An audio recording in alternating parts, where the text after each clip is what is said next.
আর মাছ দিয়ে আলু দিয়ে একটা ঝোল রান্না করব, মানে মাখো মাখো টাইপের। তার জন্য আর মাছটা খুব ভালো করে ধুয়ে নিয়েছি। এখানে দুটো মাছের মাথা আছে আর 2 পিস আছে।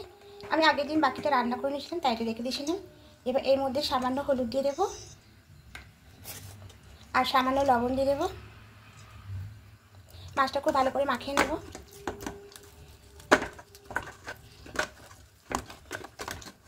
খুব ভালো করে মাখিয়ে নিয়েছি। আর এদিকে কড়াই বসেছি, কড়াই তেল দিয়েছি, তেলটা গরম হয়ে গেছে। এবার মাছগুলো দিয়ে দেবো। গ্যাসটা একটু কমিয়ে দেবো, কারণ এই মাছটা ফোটে।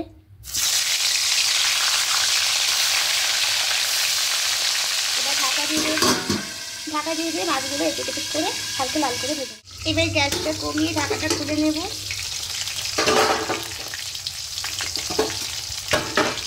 মাছগুলো একটু ভাজা হয়ে গেছে, তুলে নেব।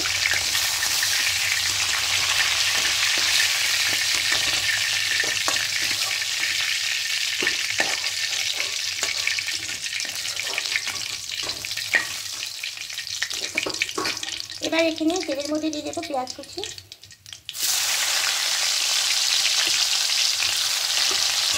এবার গ্যাসের ফ্লেমটাকে বাড়িয়ে দেবো।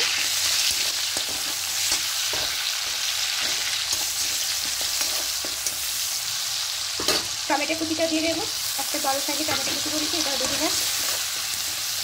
দিয়ে এখানে পরিমাণ মতো লবণটা অ্যাড করে দেবো, তাহলে টমেটো পেঁয়াজটা নরম হয়ে যাবে।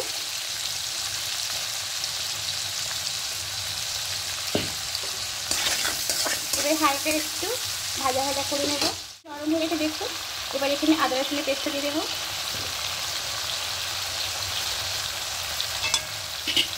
একটু ভালো করে কষিয়ে নেবো। আদা রসুন আর পেঁয়াজ কাঁচা কষাটা চলে যাওয়া পর্যন্ত। খুব বেশি কষাতে হবে না, সামান্য একটু করলেই হবে।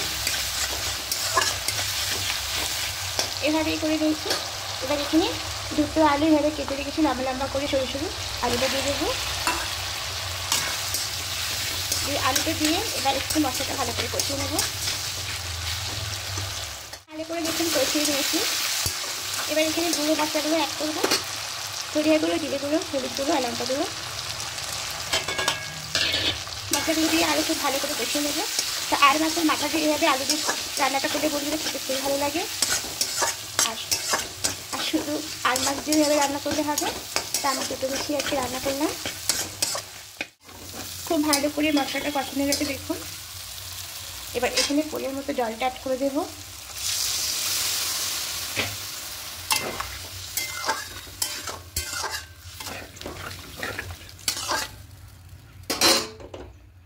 আর একটু জল দেবো, যেহেতু আলুগুলো একটু সেদ্ধ হবে। এবার ঢাকা দিয়ে জলটা একটু ফুটতে দেবো। এবার ঢাকাটা খুলে নেব। দেখুন ঝোলটা ফুটে এসেছে। এবার এখানে মাছগুলো দিয়ে দেবো।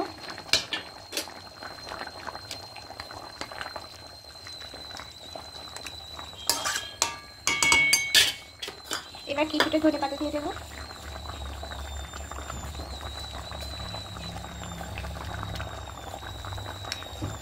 এবার দিয়ে ঢাকা দিয়ে আরো কিছুক্ষণ হতে দেবো। ঢাকাটা খুলে নেব।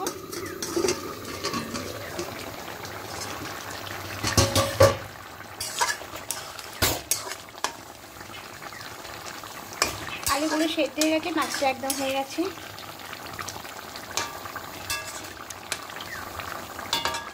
এবার গ্যাসটা অফ করে দেবো।